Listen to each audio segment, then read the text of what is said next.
भारतीय जनता पार्टीमध्ये प्रवेश करणार अशा स्वरूपाची विनंती मी भारतीय जनता पार्टीला केली होती, परंतु भारतीय जनता पार्टीकडून अद्याप तरी पूर्ण प्रतिसाद मिळालेला नाही. मी राष्ट्रवादी काँग्रेसचा सदस्य अजून आहे.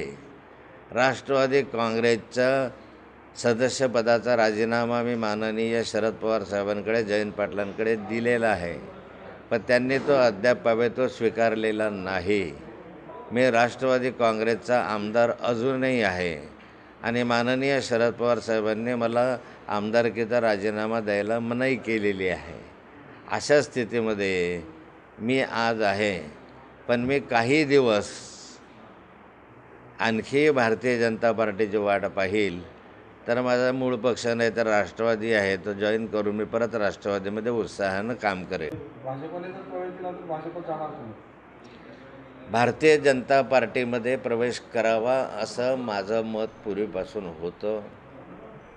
काही कारणं त्याचे होते. त्या कारणांची मीमांसा मी माननीय जयंत पाटील आणि शरद पवार साहेबांकडे केली.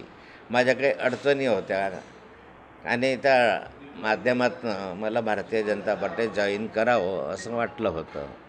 पण आता या अशा स्थितीमध्ये मला आता विचार करावा लागेल. भारतीय जनता पार्टीचा फार काही चांगला प्रतिसाद मिळत नाही आहे आणि त्यामुळे आता राजकीय भवितव्यासाठी मला कुठला तरी निर्णय घेणं आवश्यक आहे आणि तो निर्णय मी या वाढदिवसाच्या दिवशी घेईल. पार्टीमध्ये नड्डाजींच्या हस्ते माझा प्रवेश झालेला आहे, परंतु त्या प्रवेशाला काही लोकांनी विरोध केलेला दिसतो आहे आणि म्हणून तो जाहीर झालेला नाही. नाहीतर नड्डाजी, विनोद तावडे, रोहिणी रक्षाताई यांच्या उपस्थितीमध्ये नड्डाजींनी माझ्या गळ्यात मफलर टाकून माझा प्रवेश घेतलेला आहे. त्याचे फोटो पण त्यांनी काढलेले आहे, परंतु खाली त्याला विरोध झाला असावा, त्यामुळे माझा प्रवेश जाहीर होऊ शकलेला नाही आणि मला वाटतं की अशा स्थितीमध्ये आता भारतीय जनता पार्टीमध्ये राहणं योग्यही नाही.